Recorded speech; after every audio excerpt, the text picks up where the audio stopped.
Hello students, let us begin section 4. Section 4 is all about the proofs. In first 3 sections, we did some proofs.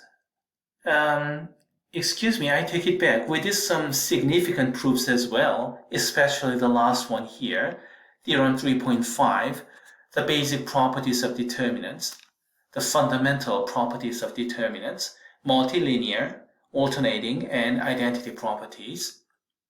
Okay, this was deep and significant. Great. But then again, the proofs in section 4, you're going to soon find them in completely different dimension. So this section will probably end up with an optional section for most of the students. In any case, let's go. Oh, excuse me. Not yet. Just a bit of a review and then let's go. Here's the definition. Determinant of arbitrary order. How did he define the determinant? Recursively like this.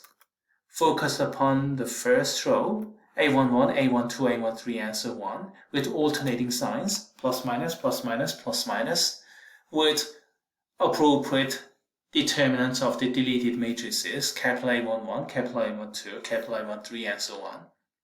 So that was the definition, and it was a recursive definition, but still it is well defined. So the concept of determinant itself is now rock solid.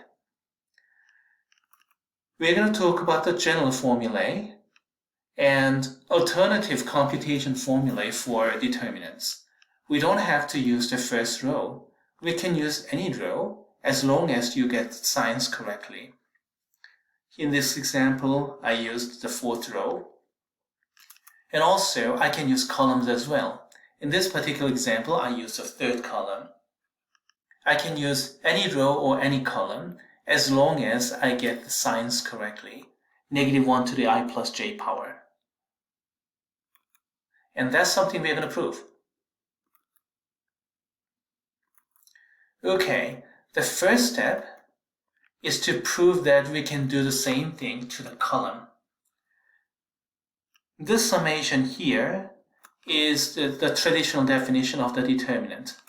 We are staying in the first row, and then columns are going from j equals to 1 through j equals to n, with alternating sign, plus minus, plus minus, plus minus.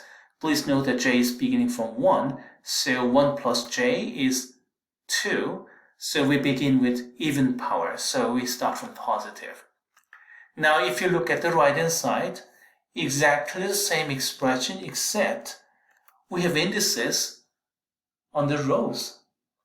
So column is fixed as the first column, and then rows are increasing from I equals to 1 to I equals to n. Here's an illustration. The traditional definition goes like this. Take the first row, highlight them in bold, and then A11, A12, A13, A14, A15, and so on and so forth, with pluses and minuses and all those determinants of deleted matrices. This is the definition of the determinant. What this theorem is saying is, I can do the same thing according to the column. This time, let's look at blue, A11, A21, A31, A41, and so on. And then we have plus minus, plus minus, plus minus. And then the determinants of the deleted matrices, capital A11, capital A21, capital A31, and so on. So these two are equivalent, and that's something we want to prove. By the way, here's an immediate consequence. There's no difference between first row versus first column, so whether you use column or row makes no difference. That means the transpose and the original matrices share the same determinant, because what's the transpose? Row becomes column, column becomes row. But then again, as far as the determinant computations are concerned, there's no difference between row and column. So the determinant of the original and the determinant of the transpose must be the same. Also, another immediate consequence, row-column equivalence. So the properties of determinants, multilinear, alternating, and identity properties, they hold for columns. But now we can say they hold for rows as well. So for example, multilinear means linear with respect to each row, leaving all the other rows the same, and there are n rows, so this n linearities put together, and then also alternating. If you switch two rows, ith row and jth row, then the determinant becomes negative. We have those analogous properties d1 and d2 with respect to row as well, and that all comes from this. We can use first column instead of first row, if we prove it, of course, and that's something we are going to do. Let's prove it. Okay, here we go. A bit of a preparation. Deleted matrices of the second order or second generation. Here's a deleted matrix Aij, so ith row and jth column are deleted. And then what we are going to do is delete kth row and lth column counted from the original matrix, not from Aij. Alright? This expression, Aij super subscript and then KL superscript, this is different from all subscripts. Subscripts usually we mean by the deleted matrix. So Aij is a deleted matrix, so we have a matrix n by n minus 1 by n minus 1 matrix. We get the matrix, and from this matrix remove kth row and lth column. That's what this left hand side is. The right hand side is different. K and L are counted from the original matrix. In that case, whether I remove Ij first and KL later, or the other way around, KL first and Ij later, will make no difference.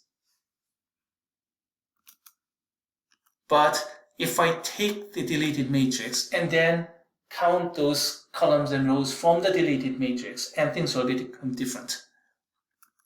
Here's an illustration.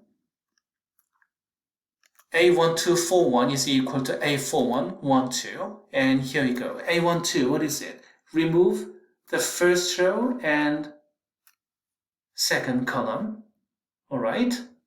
And then A41, remove the fourth row, and then the first column.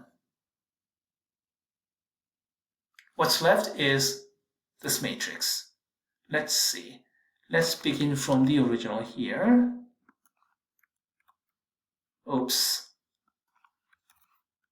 Okay, here.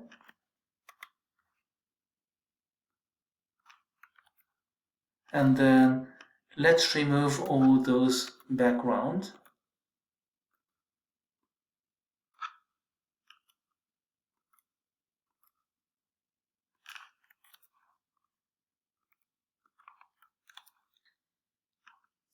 Okay, and then let's do this. This is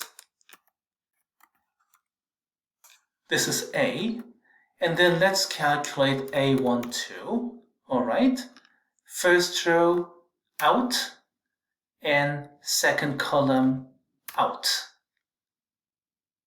All right, okay.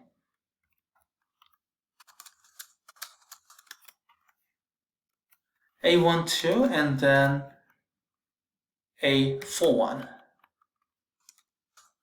All right, let's take this matrix. No, excuse me, I was doing it wrong. I kept this one.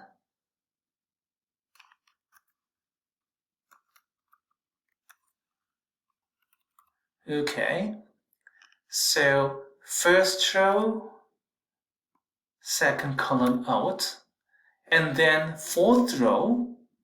So this is not 1, 2, 3, fourth row over here. I have to count from the original, so 1, 2, 3, fourth row here. And then first column. And what's left is this matrix there.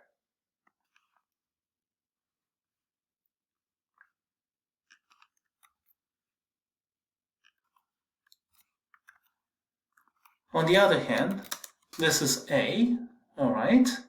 And then let's do A1, 2. So let's remove the first row and then the second column, okay?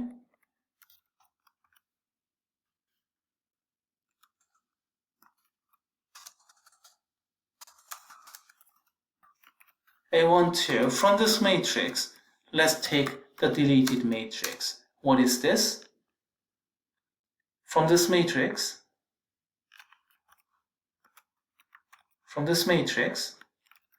I have to remove the fourth row. So 1, 2, 3, fourth row. And then first column. Now, are these the same? No. No. We removed the fourth row counted from the original. That's what the superscript. The subscript, A1, 2, and then the fourth row counted from this matrix. So if I count from the original, the fifth row was taken out here. So we're looking at different matrices. As a matter of fact, this doesn't really look good. The next one should be sixth row, so maybe I should have done it like this.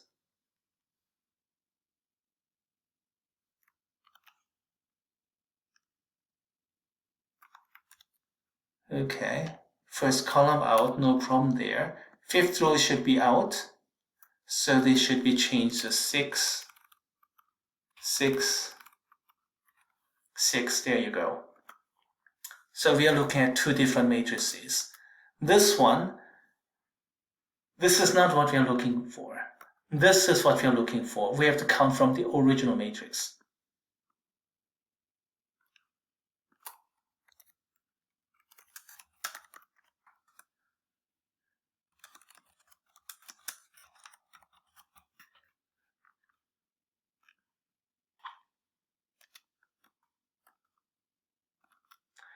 Now, how about this? A41, fourth row out, first column out, and then we remove first row and the second column counted from the original matrix. Those out, and what's left is the same as before. Because from the original matrix, first row and fourth row, first row and fourth order, and then first column and second column, first column and second column, those are out. What's left will be these. So basically it's this. This is A, and I like to have duplicate of it so that I can use it later. All right. And then let's do A41. So fourth row out, first column out.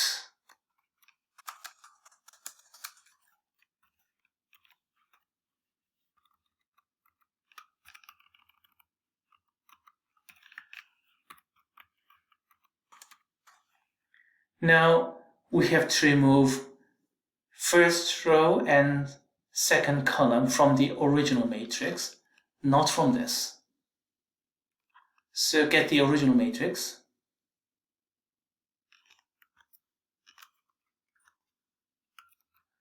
Okay, we remove the fourth row and first column before, and then first row, that was easy, first row, and the second column. This is not the second column, this one is, because I have to count from the original matrix. So that's what I'm looking for. It's easy if I do not just completely remove, just crossing out, then it's easier to count. And this is a little bit different. A41, then let's see, fourth row out, first column out, okay, no problem there.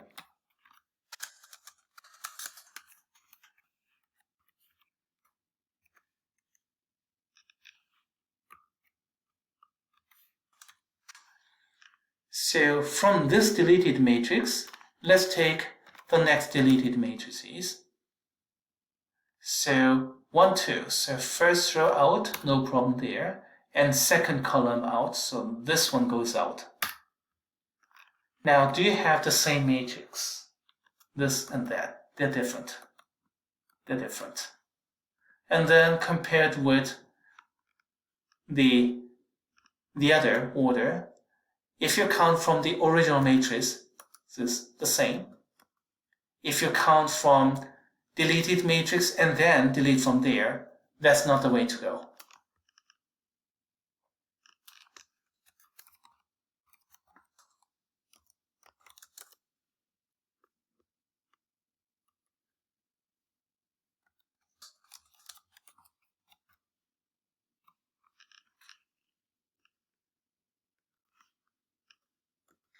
Okay, we went through the deleted matrices of the second generation, and the key that I want to emphasize is that we're counting from the original matrices.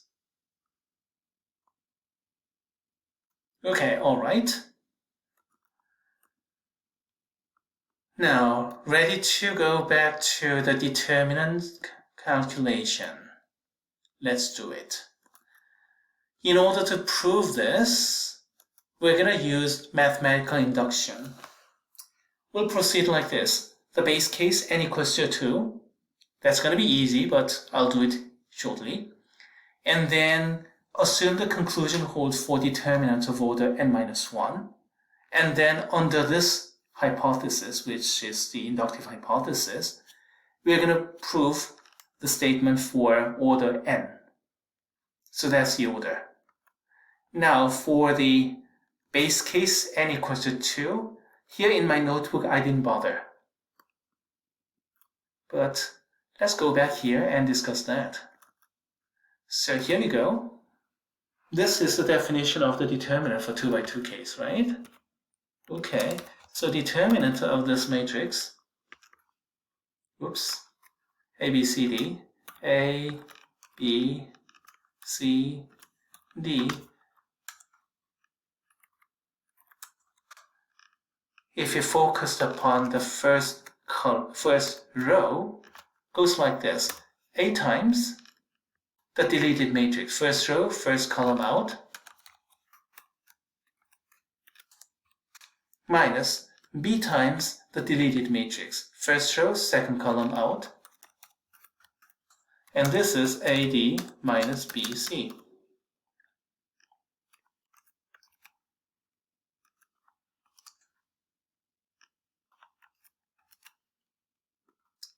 Okay, I use color coding and bold to emphasize I'm using the first row. But that's not the only way I can do. Determinant of this ABCD. Okay, A, B, C, D. However, this time let's focus upon the first column. A, and then first row, first column out. So what's the deleted matrix? We have that. And then C, and then the deleted matrix. First column, second row out, so that's B. And then let's highlight these so that you can see the association more clearly. And what is this? AD minus CB, and we got the same thing as before. Whether you use row or column, the same. So this is the base case actually. So when n equals to 2, rather trivial computation, but it works out. Now, in the next video, we're going to go over to the inductive hypothesis. We're going to assume everything is okay for order n-1, and then for order n, we're going to jump over here and then do some work.